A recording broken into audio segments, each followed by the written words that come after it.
Taigi važiuojame į Lenkiją, kur žaisime Lenkijos regbio 7 čempionate.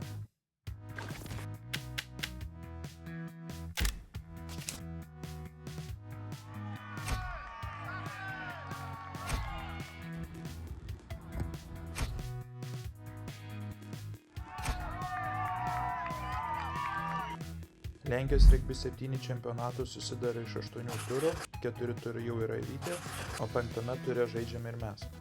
Šiais metais atstovaujame Košalino komandą, kuri yra antroje vietoje. Pirmoje vietoje praeitų metų čempionai Poznanės komanda. Po 4 turų tarp jų skirtumas yra 4 taškai. Taigi prasideda mūsų kelionė. Susirenkam komandą ir važiuojam į Kauną.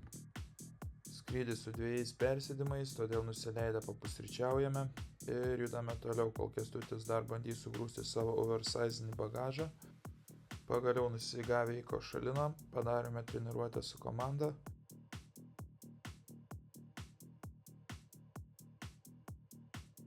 Simonas, aš ir Kęstutis žaidžiame visi vėrį. Maloniai palakstę po treniruotės nusifotografuojame ir einame ilsėtis. Kita diena, varžybų diena, laukia 4 varžybos. Apšilinėjam.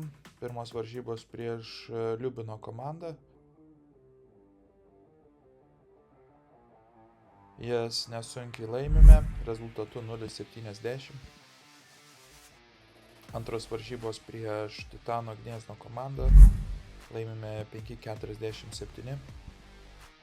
Pusfinalis prieš Kaskadą komandą, kurią taip pat nesunkiai įveikėme. Rezultatas 0-54 ir žygiuojame į finalą prieš praeitų metų čempionus Poznanės ekipą. Varžybos prasideda galingų Simono reidu. Rezultatas 5-0.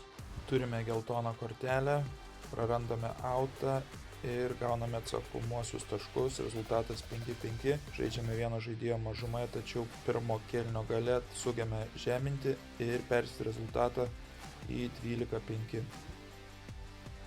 Antras kėlinys, Poznanė netoli savo žeminimo, tačiau mūsų nuožmi gynyba neleidžia jiems žeminti, prispausti taškų, grįsti žaidimą.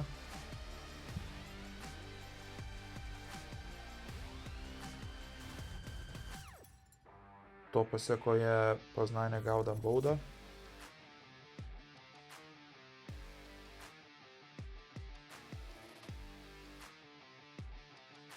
Ir iš tos baudos sugebame pelnyti dar vienus taškus ir galutinai palaužti šią ekipą. Varžybas baigėme 5-31. Bendroje lentelėje esame vis dar antroje vietoje, tačiau tik 2 taškų skirtumų.